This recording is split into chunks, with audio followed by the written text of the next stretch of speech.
Hello students, चलिए work के बाकी के बचे हुए न्यूमेरिकल करते हैं। तो देखते हैं हमारा अगला न्यूमेरिकल क्या है। हमारे अगले न्यूमेरिकल में हमें दिया गया है how much is the mass of a man if he has to do 2500 joules of work कितना किया उसने? 2500 joules in climbing a tree 5 metre tall. एक ट्री जिसकी लंबाई 5 मीटर है, 5 मीटर है हमारी ट्री की लंबाई, मतलब हाइट हो गई। ठीक है जी। ग्रेविटी हमें दिया गया है 10 मीटर पर second square. How much is the mass of a man, हमें निकालना है मास। तो मास का फार्मूला हमारा क्या होगा? ये हमारा होगा work done divided by h into G. ठीक है, तो हम इसको कर रहे हैं। वर्क डन था हमारा 2500 जूल और हाइट थी 5 मीटर और हमारा ग्रेविटी था 10। ठीक है, अब हम इसको कर रहे हैं।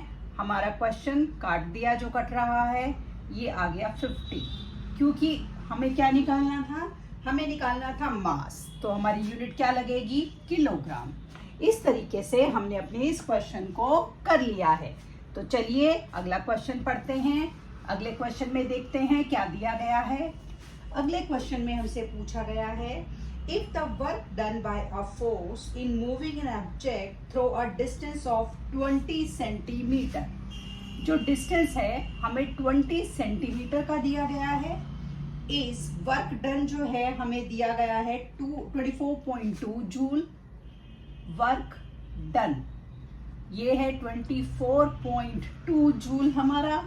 What is the magnitude of force, हमें मैग्नीट्यूड ऑफ फोर्स निकालना है। ठीक है, मैग्नीट्यूड ऑफ फोर्स हमें निकालना है। तो सबसे पहले इस क्वेश्चन में देखिए, जो हमारा डिस्टेंस है वो हमें सेंटीमीटर में गिवन है, हमें उसको पहले मीटर में कन्वर्ट करना पड़ेगा। 1 सेंटीमीटर 1/100 मीटर, तो मैंने इसको 100 से डिवाइड करा तो मेरा 2 डिजिट के बाद डेसिमल, अब ये मेरा मीटर में कन्वर्ट हो गया। अब मुझे निकालना है मैग्नीट्यूड ऑफ फोर्स। तो मैग्नीट्यूड ऑफ फोर्स मेरा क्या होगा? मेरा होगा work done divided by distance. तो वर्क डन है 24.2 और डिस्टेंस है मेरा 0.20। ठीक है, अब डेसिमल के बाद अगर मैं इसको ऐसे करूं, डेसिमल के बाद 2 डिजिट हैं नीचे, तो मैंने डेसिमल हटाकर ऊपर 100 लगा दिया और डेसिमल के बाद 1 डिजिट थी ऊपर, तो मेरा 2 है सिर्फ, तो मेरा 1 0 मैंने नीचे लगा दिया। ठीक है, नीचे 2 थी तो ऊपर 100, ऊपर 1 थी तो नीचे 10। काटें 1 0 से 1 0। हाँ, तो ये मेरा हो गया 1 2 1।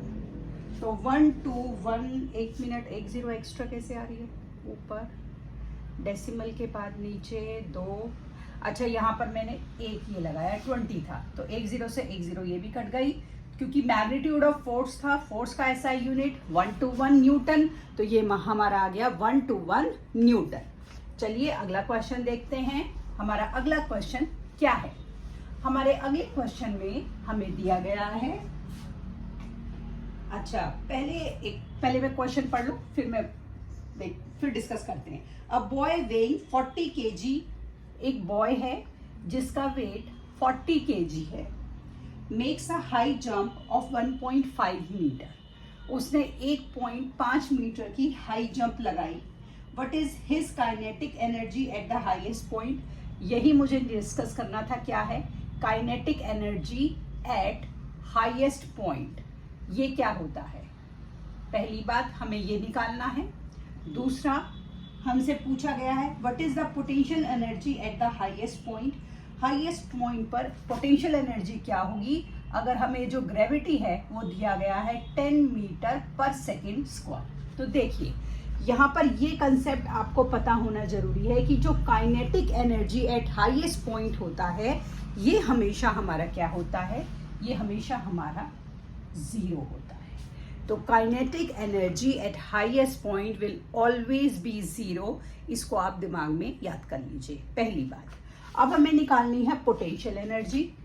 पोटेंशियल एनर्जी तो बिल्कुल होगी हाईएस्ट पॉइंट पर, तो mgh, m है 40, g है 10 और h है हमारा 1.5 मीटर। हमने डेटा लिख लिया, इसको कर लेते हैं, तो ये हमारा आ गया 600 जूल। इस तरीके से हमने इस क्वेश्चन को भी कर लिया।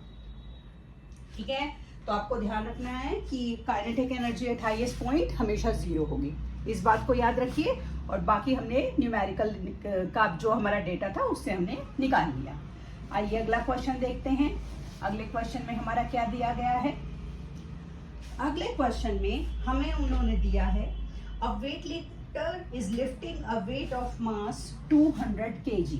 एक वेट लिफ्टर 200 kg का वेट अपलिफ्ट कर रहे हैं to a height of 2 metre. 2 metre की हाइट तक वो 200 kg का वेट उठा रहे हैं। आपको जी दिया गया है 9.8 मीटर पर second square. Calculate the potential energy acquired by the weights. आपको पोटेंशियल एनर्जी निकालनी है जो भी आ रही है, और work done by the weight lifter. तो पोटेंशियल एनर्जी का हमारा फॉर्मूला क्या हो जाएगा, mgh। m है हमारा 200, g है हमारा 9.8 और हाइट है हमारी 2। हमने इसको करा 2 2 4, ये आ गया मेरा 3920 जूल। ठीक है, तो ये तो हमने पहले पार्ट का आंसर कर लिया कि what is the potential energy.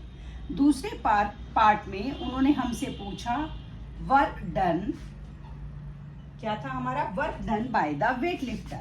अब वेट लिफ्टर ने कितना वर्क डन किया, वेट लिफ्टर ने क्या वर्क किया, चीज को मूव करने के लिए उन्होंने इतने वेट को इतनी हाइट तक उठाया, तो वर्क डन भी हमारा क्या रहेगा, वर्क डन भी हमारा mgh ही रहेगा, क्योंकि यही आए तो हमारा आंसर क्या रहेगा वर्क डन का भी 3920 जूल। बिल्कुल सेम, यही की यही, क्योंकि डेटा सेम है, हमारा यही आंसर आएगा। चलिए अगला क्वेश्चन देखते हैं। अगले क्वेश्चन में क्या पूछा गया है हमसे। अगले क्वेश्चन में हमें दिया गया है a person of mass 50 kg। एक पर्सन जिसका मास 50 kg है climbs a tower of height 72 metre. वो 72 मीटर की हाइट के एक टावर पर चढ़ रहे हैं। Calculate the work done. अगर जो ग्रेविटी है वो हमें दी गई है 9.8 मीटर पर सेकेंड स्क्वायर, तो वर्क डन हमारा क्या हो जाएगा, वो हो जाएगा mgh 50 इंटू 9.8 इंटू 72। जब आप इन सबको मल्टीप्लाई करेंगे तो आपका आ जाएगा 35280 जूल। तो ये हमारा क्या हो गया, वर्क डन हो गया। ठीक है, आइए अगला क्वेश्चन करते हैं। अगले क्वेश्चन में देखें क्या दिया गया है। अगले क्वेश्चन में दिया गया है how much work is done when a force of 2n। अब हमें फोर्स दी गई है, force of 2n moves a body through a distance of 10 centimetre. 2 Newton की जब हमने फोर्स लगाई तो एक बॉडी 10 सेंटीमीटर तक मूव हुई in the direction of force. Same direction में हुई, जिस डायरेक्शन में हम फोर्स लगा रहे थे उसी डायरेक्शन में हमारी मूवमेंट हुई।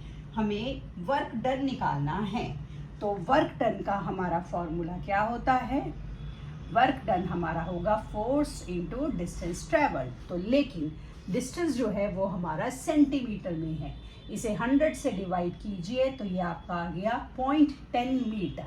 F इंटू 0.10 तो मेरा हो गया 0.20। वर्क डन है तो 0.20 या 0.2 जूल जो है हमारा इस क्वेश्चन में वर्क डन आ गया है। आइए अगला क्वेश्चन देखें क्या है।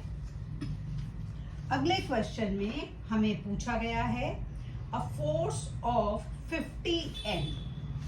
फोर्स जो थी वो 50 न्यूटन की थी, acts on a body and moves it at a distance of 4 metre.